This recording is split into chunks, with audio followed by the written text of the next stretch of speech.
welcome to another edition of Sharks TV. Today we review our round 5 clash with Eastlake, and we welcome Matt Angus once again. G'day Matt, how are you going? Yeah, very good, thanks, Brent. Excellent. You must be pleased after such a win against Eastlake. Yeah, absolutely. It was an emphatic win across all areas. We were far superior to Eastlake, and more importantly, the boys played with a fair bit of spirit, and they weren't concerned with the scoreboard and just let that take care of itself, and it certainly did. Eastlake had a good win the week before, so we certainly had a lot of respect for them. And I think just with a few of the areas that we were disappointed in against Redland the week earlier, the boys, particularly in the contested possession area through the midfield, they were really out to prove a point. Absolutely. You mentioned the scoreboard.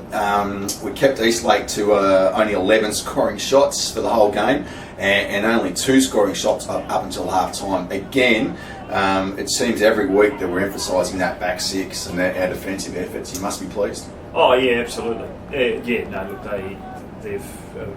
I think all good sides have a very strong defensive 6 or 7 as we have, each game. But yeah, I think this week it was also time for the forwards to earn their pay, and they certainly did that. The combinations of our big 3 or 4 players up there in Jake Goldsmith and Josh Baxter and Mitch Brewer, Kieran Brennan, Rog Merritt, they were terrific and got the fruits. Absolutely. I mean, you've mentioned 3 there. I mean, Baxter kicked 4, Geary kicked 4, Brewer chimed in with 3, Brennan kicked 2. On those latter 2, the big fellas, they're really come together as a combination.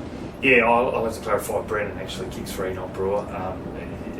They did kick 5 between them though, and but it was more the selfless play that the forwards worked when they were really keen to see each other get an opportunity, and our 2 ruckmen, Brewer and Brennan, it was a really dominant display against some quality players. Eastlake were very strong in the ruck, and after half time their number 1 ruckman didn't reappear, but our boys had certainly been on top prior to that as well, and give our as the skip said after the game, they got some silver service from the ruckman.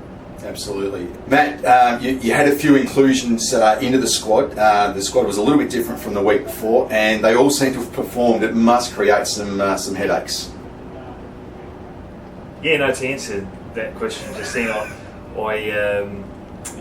think the difficult thing coming up will be selection, with the Reggie Salter and potentially Glenn Screech being available. So, it's a wonderful position to be in, where we're having to have long, deep chats as to what the playing personnel is going to be, and some good form from I know Darren Stewart, John McCanch, Adam Clark have all played well back at NEAFL level. Will Walbers, our other ruckman, played well for the Suns again. So we've definitely got some players out there and that are performing, and Lockie Weller comes in and just adds some real polish and skill, as did Dylan Troutman in his first game for the club. So yeah, the squad's great, and I guess we'll talk later in the week about our preparations heading up to Darwin. A unique situation in that you're playing interstate 2 weeks in a row, but it's the best trip of the lot, the Darwin trip.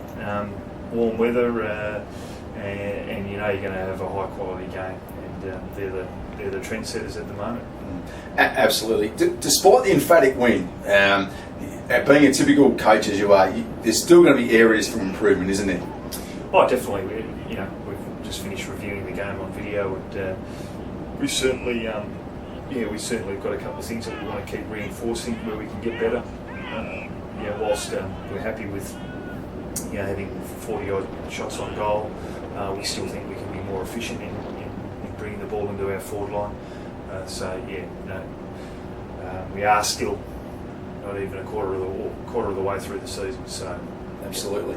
Thanks again, Matt. Once again, congratulations on an emphatic win against Eastlake. That's Southport Sharks' comprehensive victory against Eastlake. Join us next time on Sharks TV when we preview our round 6 clash versus the Northern Territory Thunder.